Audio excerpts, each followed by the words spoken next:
Let me ask you something. Are your habits pushing you forward or keeping you stuck? I've struggled with this too, but trust me, there's a way out and I'm here to help. Let's jump right in. The usual advice is always the same, but today we're playing a different game. Forget 5 a.m. alarms and celery juice. These underrated habits will actually boost your productivity. So let's dive right in and let's start with habit number 1. Habit 1. Ignoring the concept of annual goals. Let's kick things right off by addressing a big one: annual goals. Don't get me wrong, setting yearly goals can be exciting, but here's the problem. They're vague, distant, and let's be honest, half the time we forget about them by March. Instead, let me introduce you to something more effective: quarterly quests. The idea is simple. Break your year into 90-day chunks and focus on just 3 to 4 major goals per quarter. It's inspired by books like The 12-Week Year and Traction. Why does it work? Well, because it's short enough to stay focused, but long enough to see real progress. Plus, you get to celebrate wins more often. For example, instead of saying, "I'll write a book this year," your quarterly quest could be, write the first 3 chapters in the next 90 days. It's manageable, motivating, and way more effective. So as you're planning your next steps, ditch the annual overwhelm and think in quarters. Trust me, it's a game changer. Habit 2, the weekly review. Okay, so you've got your quarterly quests, but here's the thing. If you don't regularly check in on your goals, they'll just collect dust faster than an unused gym membership. And that's where the weekly review comes in. This is a simple habit that takes just 20 minutes once a week. It's your chance to reflect on what worked, what didn't, and what you'll focus on next week. Think of it as a mini reset to keep your life and goals on track. Now, here's what I do. Every single Sunday, I sit down with my planner and a cup of coffee, of course, and review my calendar from the past week. I celebrate wins, note lessons learned, and set my top 3 priorities for the upcoming week. It's like having a meeting with the CEO of your life. And spoiler alert, that's you. If you haven't tried this yet, make it your ritual. Trust me, it's one of the most effective ways to stay consistent with your goals. Habit 3. The morning manifesto. Now, let's talk mornings. We all know how you start your day sets the tone for everything else. But instead of diving into an elaborate morning routine, I'm gonna keep it really simple. The morning manifesto. But here's how it works.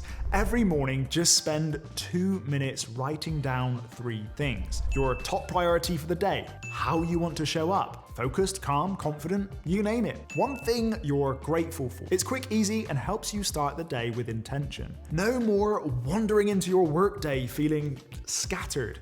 It takes 2 minutes. Seriously, you spend longer scrolling through memes, so no excuses.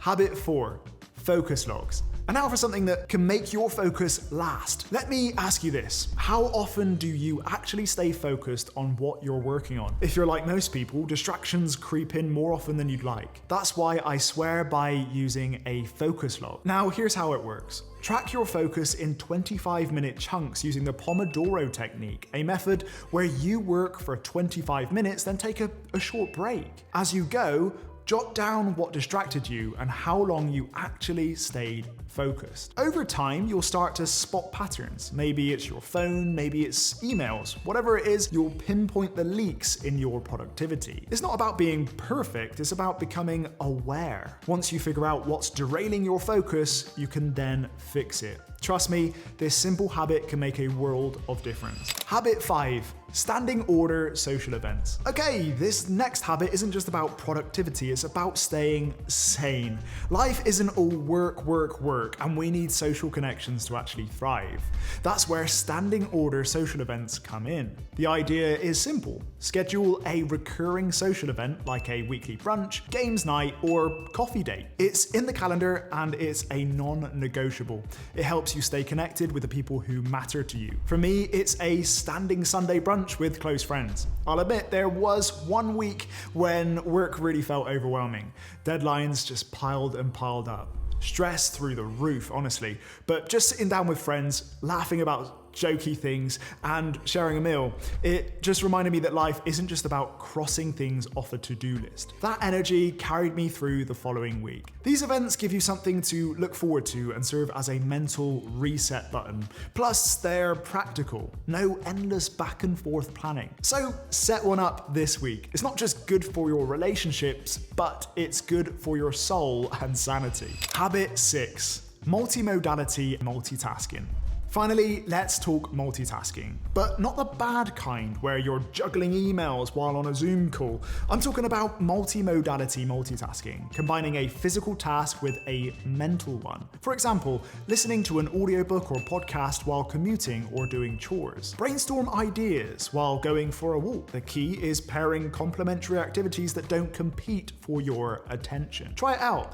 Next time you're folding laundry or stuck in traffic, use that time to feed your brain. It's like getting bonus hours in your workday. Remember, it's not just about working harder, it's about working smarter. These habits are your tools to level up your productivity and mindset. So what's your first step gonna be? Let me know in the comments below, and let's crush these goals together. And if this video gave you value, don't forget to give it a thumbs up, hit subscribe, and share it with someone who's ready to level up their life. Now, let's make it happen.